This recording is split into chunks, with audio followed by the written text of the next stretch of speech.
the Great Resignation and its impact on the workplace.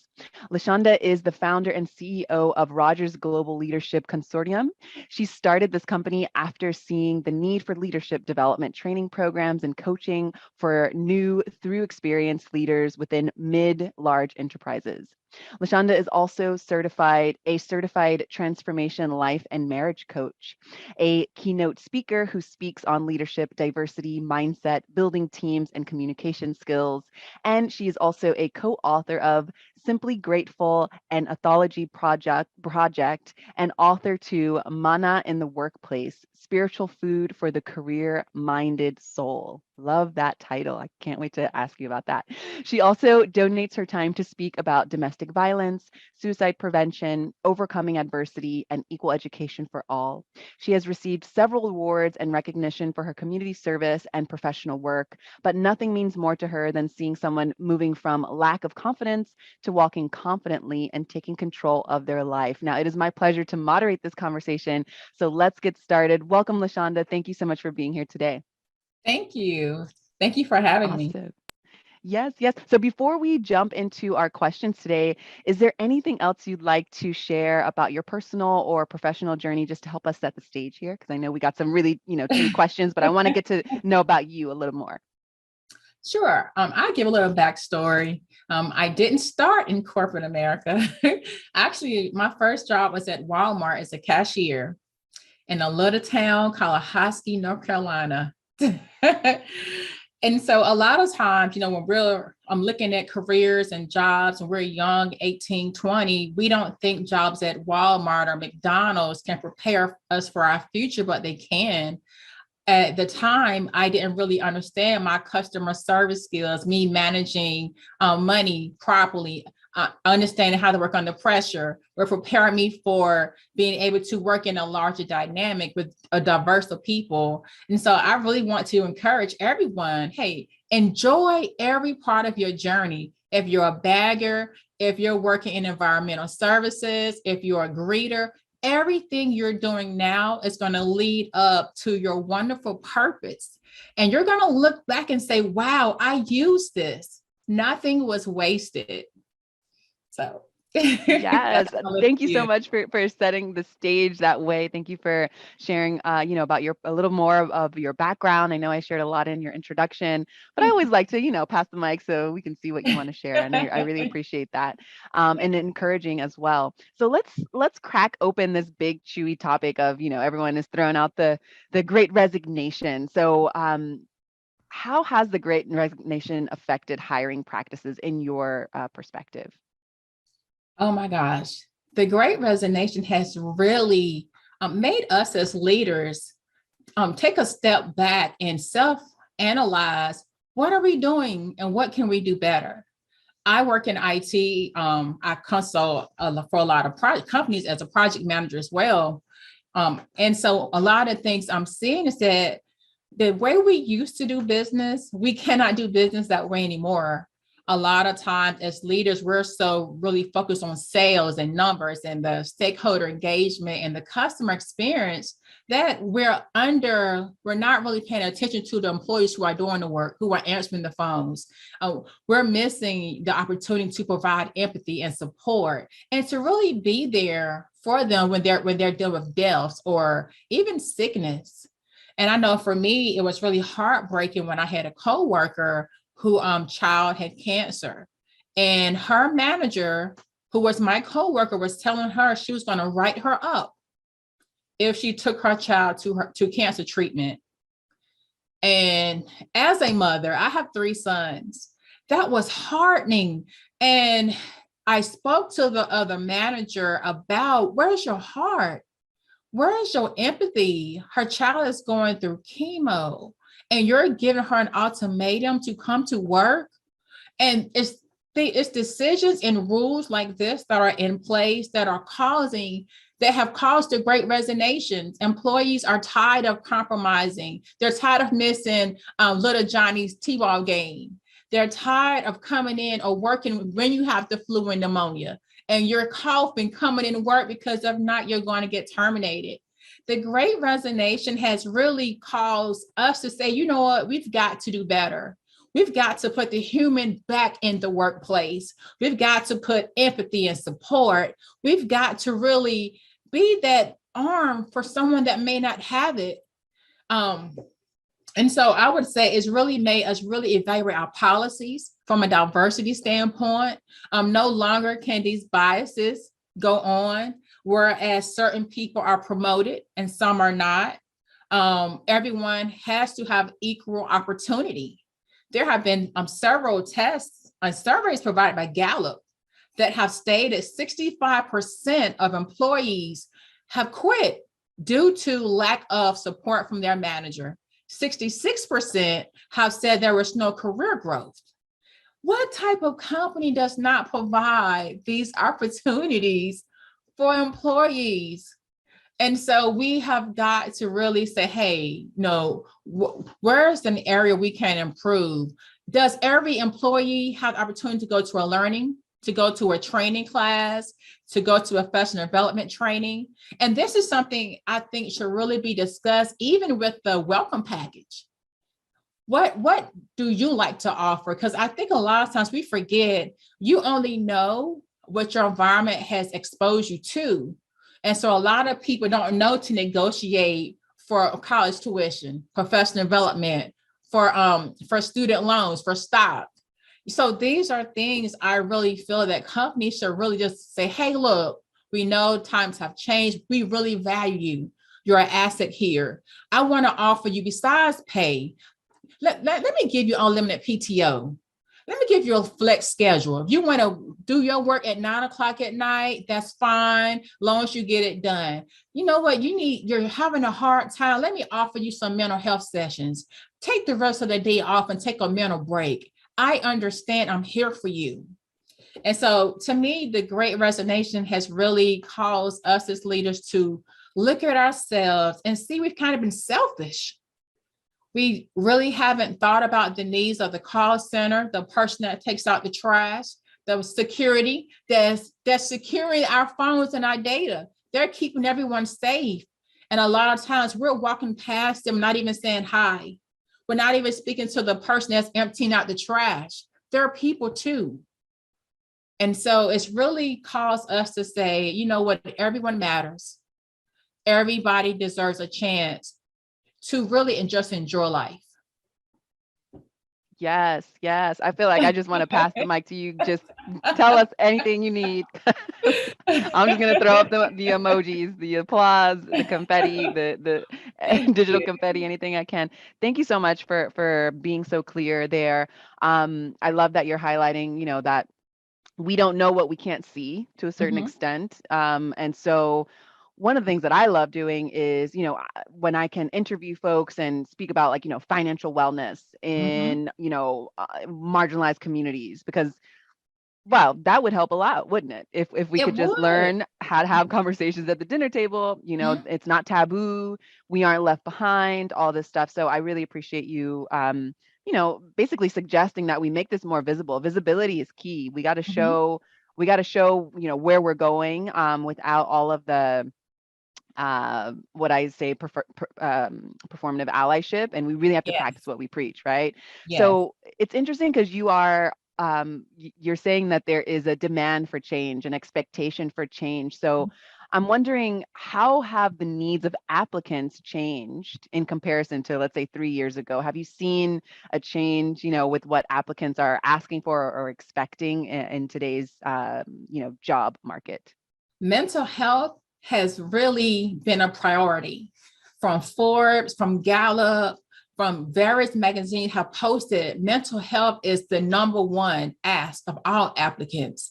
I need flexibility. I need a mental health day. Does the company allow me a mental health day? If I'm having a breakdown, do I have flexibility in my schedule to take the rest of the day off without being coached? Can I not be micromanaged? Can you trust me to do the job you hired me for? And so applicants are really looking at, and then the social impact.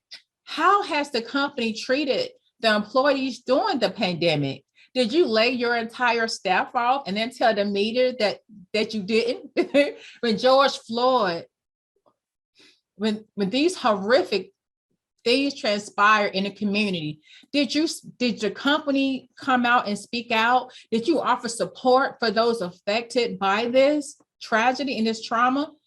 What type of services did you give to us internally? Because it may not have personally happened to me, but it affected me. It affected my community, my kids. And so if you're saying, hey, we value diversity, everyone now is throwing up the flags for LGBT, for Black Lives Matter, women support, all bodies matter. But does it really matter? Does the leadership board represent that? Is there a minority in every level of leadership? Is there a CEO that looks like me? Is there one in mid-level management? Is there one in entry-level management? Employees want change, and they want to work for an organization that values growth. Gone are the days of people staying in the same role for 20 years. Nobody wants that, especially with the caps on salary. We definitely don't want that. And so employees are really wanting, to know, hey, I can grow here. I can start in one role and then learn something new and move on.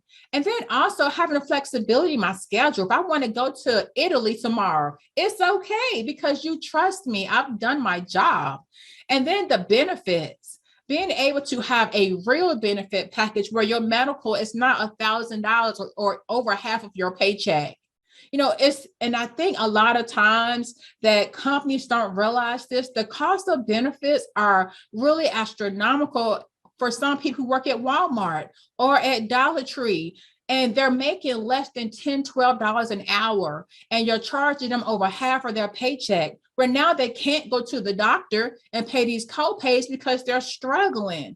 And so applicants want to know, are you putting your dollars where your mouth is? Yes, you're saying we have training. How many minorities have got promoted within the last year? How has retention gone? Is there a lot of turnover? And if so, who are the majority of people that are leaving the company and why? And so employees really want to know, do I matter? When they're looking for a new company, a lot of people now are going to tech because tech seems to be the place to be. They are more flexible versus a lot of corporate and financial industries, but they're going to tech because not just the pay, it's the freedom. You don't have to worry about wearing a suit. You can be relaxed and be yourself. And then it's really just the flexibility and then the support and growth. A lot of times in these tech industry it changes every day. And so applicants want to know, hey, I'm working for a company that's keeping up with the times because every day is something new. AI is taking over. Gone are the days of Excel templates. There are so many systems out here and softwares, and companies that are stuck in how we did things 10 years ago will be left behind. And so if companies are really trying to grab the attention of applicants, I would say do more community events. That's one thing. I know HBCU Connect is one organization, and they have career fairs weekly. And what they do, companies will come in and they'll talk about their organization. They allow the audience to ask questions about diversity, about retention, about the culture, about work-life balance. And these are ideas that applicants are interested in knowing before they apply. I don't want to apply and get hired and then realize the environment sucks or there is no room for growth. And so really just getting out there, making yourself accessible and known to all applicants that, hey, look, we're open door policy. If anything you want to know, we're here to answer and then to provide you support in your career. I love that. I love that. I love that you're also calling out, the lack of awareness for all employees, let's say. So, you're bringing this empathy piece. We don't need to name any names. You've already named a couple, but I'm sure we all can have a couple names in mind. And so I wonder, sometimes we talk about this from a binary perspective. We say the employer and the employee.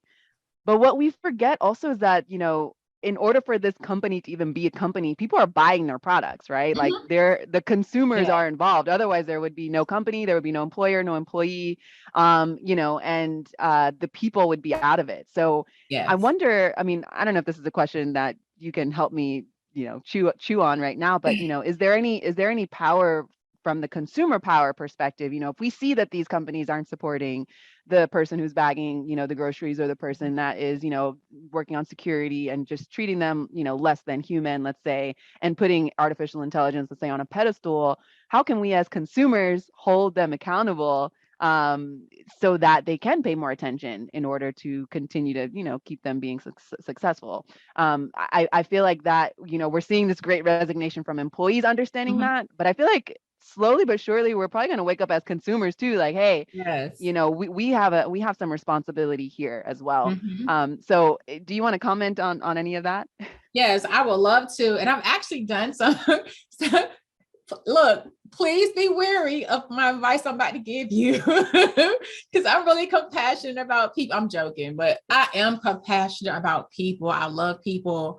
And so I am that person that will go and look up the CEO of the organization. Or if it's happened, for example, I was at a Harris Teeter, and the CSM was really negative and just really nasty to the person who's at the register who's asking her question. I guess she was agitated. So I went to the manager that was on site. And a lot of times that's addressed. But if it's not addressed, I'm going to go to Google and I'm going to research to see who the CEO is. And I'm going to say, hey, look, I am a consumer, I'm a customer, and your company is always talking about the great customer experience, how you value employees, how you treat everyone with equity and support and belonging. But I just witnessed this event, and a lot of times with leadership, with great leadership, they want to address that. And a lot of times it's either leadership deficit, and we all have our days and we're off. We may have missed our coffee or our gym workout that day, but we still have to be mindful of what we're projecting. And so what I would say is look for a manager or someone of authority and just bring it to their attention. And then if that doesn't work, I would also say send an email, or even IG. Believe it or not, social media is so phenomenal. It's not just for talking to your friends, whatever. You can talk to CEOs. I've spoken to VPs or organizations about experiences that I've had, and they are so appreciative to know, number one, if their companies are exhibiting the morals and the values that they're supposed to. But then if they're not, they know that's an area that needs additional training or that may need to go and be revamped again because there is some unclarity there. And so I would really say take it to a leader or a manager if you witness this happening. And again, if you cannot find one in front of you or locally, Google is your friend. Thank you. Thank you for diving in deep there. I appreciate you. You're So welcome. speaking of social responsibility and employee retention, I'd love to pose this question here. How much does a company's advocacy of social responsibility play a part as it relates to employee retention or application? Oh my gosh. I would say within the last 2 years with the rise in horrific crimes against a lot of minorities, I would say it's astronomical. It matters. I would say on a scale of 1 to 10, 9, because employees want to know, do you care about them? And applicants want to know, do you care about the environment? Do you have a bunch of factories that are dumping pollution into to the earth? Do we volunteer? Do we give back? You're always talking about dollars and whatever, but do you feed the needy? Do you actually help with coats for the children? Do you do the food bank? And so applicants are looking to see, do you do we matter? Because if the people who are not internal to the company matter, you're supporting them, then I know as an employer, you're going to support me if I fall on hard time, or if I'm having an issue and I need someone to talk to. I can feel comfortable that I'm in the right place, that you'll be supportive and you'll have empathy and caring support to walk me through my journey. But if you're not engaged, you're not helping, if you're not doing toys for tots or helping with the Olympics, if you're not concerned about the racial injustices that are happening, it makes me wonder, how do you really feel about me as an employee or as an applicant? Are you just trying to I hate to say your quota, but are you really just trying to get, a certain amount of people in that look like me? Or do you really care about diverse mindsets, understanding that the more diverse people are, the more change can come about? And also that the more diversity you have, the more opportunities to grow and to innovate.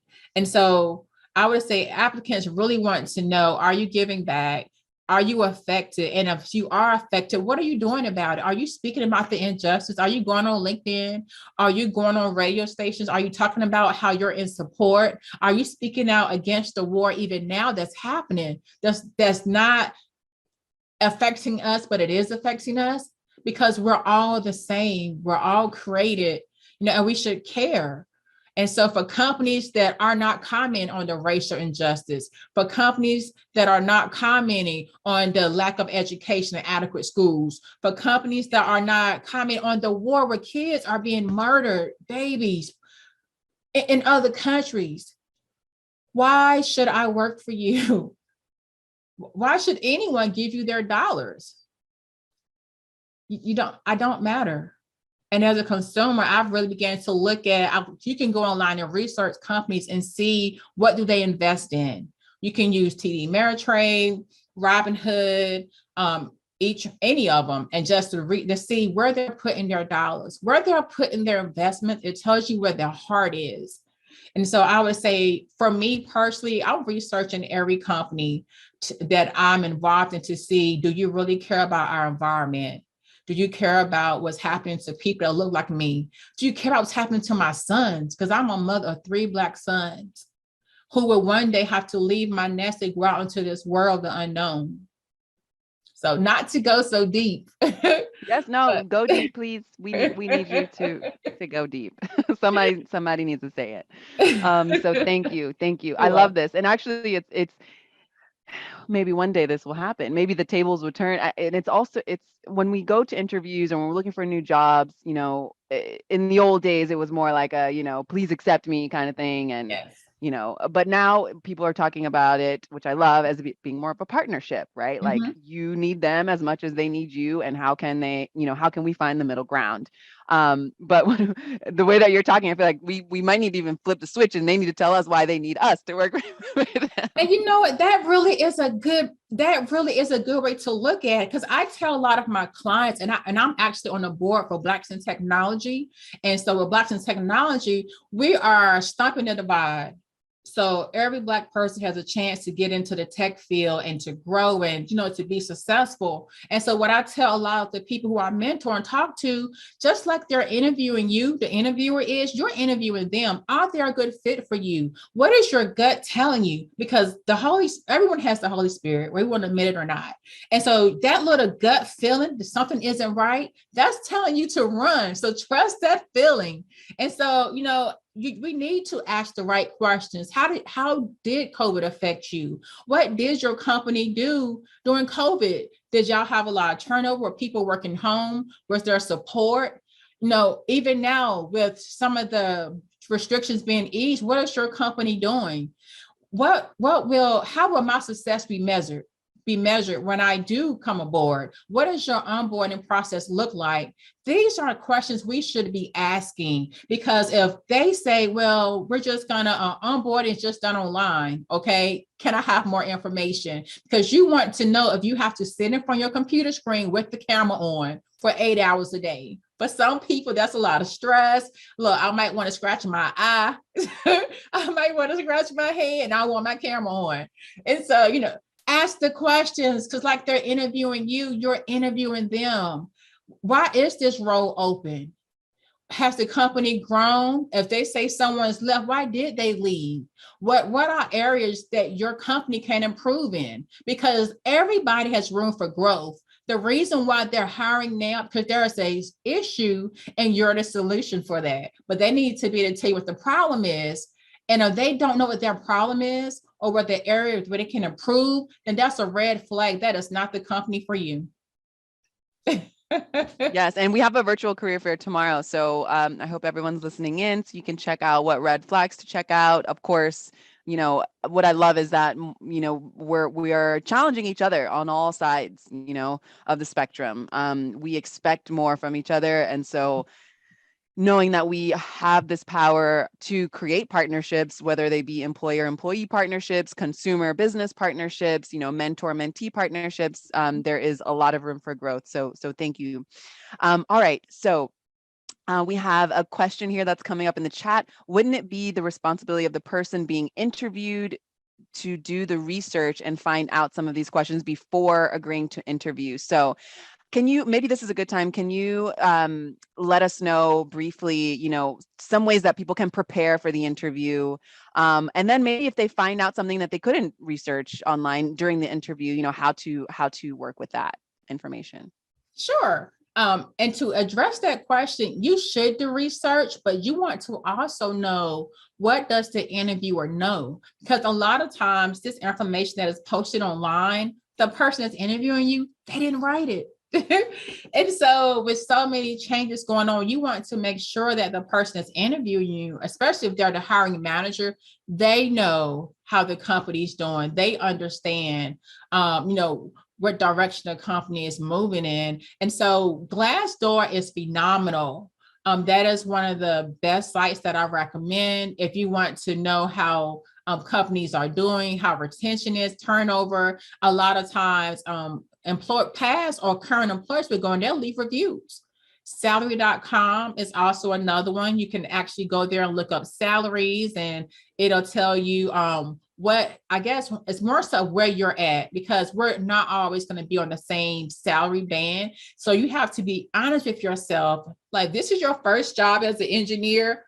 Please do not go in there and ask for $175,000. And so with salary.com, it allows you the opportunity to research and to learn about the company and what others have said. And the reviews, I would always tell people, please read the reviews.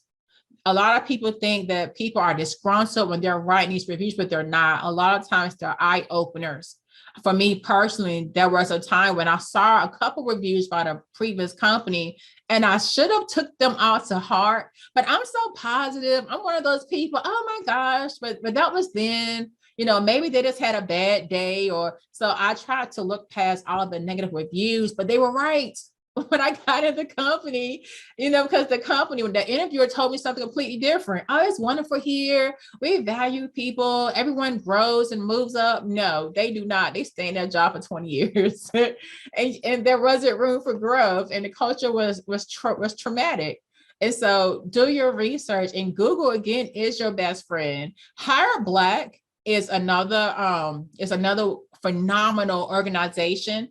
And you can check them out on LinkedIn or either just Google them, but Hire Black, they have a salary calculator. There's a Slack group where you can go in and talk to recruiters. You can network with people, and they'll tell you about certain fields, companies, and they'll help you to prepare for interviews. And Create and Cultivate is another great company to look up.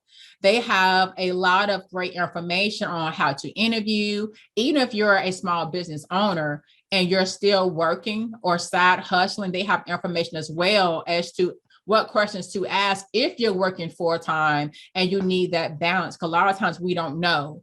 And for some companies, they do not allow you to work a business as an entrepreneur and to work for them. So that's another question that, again, you want to ask. Are employees allowed to have a side hustle or to have a venture as an employee? And if so, is there an agreement that has to be signed, or what are stipulations? Because the last thing you want to do is get sued. And so make sure that all your bases are covered. But those are some of the great companies that I would recommend for minorities. And I'm saying it because Power to Fly is really a great advocate for minorities and really pushing that we all matter. And so that's why I named some of these organizations to look into. But really looking up the salary, you can also go, if you just type it in Google, like Macy's, and Macy's will pop up, believe it or not, and just tell you how the company's doing. And I would say also look up the financial magazines, like Fortune. Fortune would tell you a lot about how the company is going, what they're doing, or like from the CEOs, because you want to pay attention to leadership. It's a lot of leadership changing.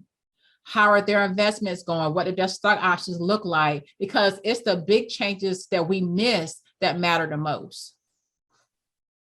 Yes. Oh my goodness. I wish we had more time because I know you have so much more to say. But actually, this is a great segue. I would love to ask you to share how folks can connect with you. So this conversation is ending, but I know that you are continuing to share your voice and content, and support the work that you're doing. So how can folks find you online? They can find me on IG. I have I am LN Rodgers, of course, at IG, and hello at Rodgers _ global leaders. And so I have two handles. Again, IG is Rodgers _ global _ leadership. And it's also I am _ LN Rodgers. And you can email me at hello, equipping leaders to soar. So Thank you so much. Thank you so much for spending time with us today.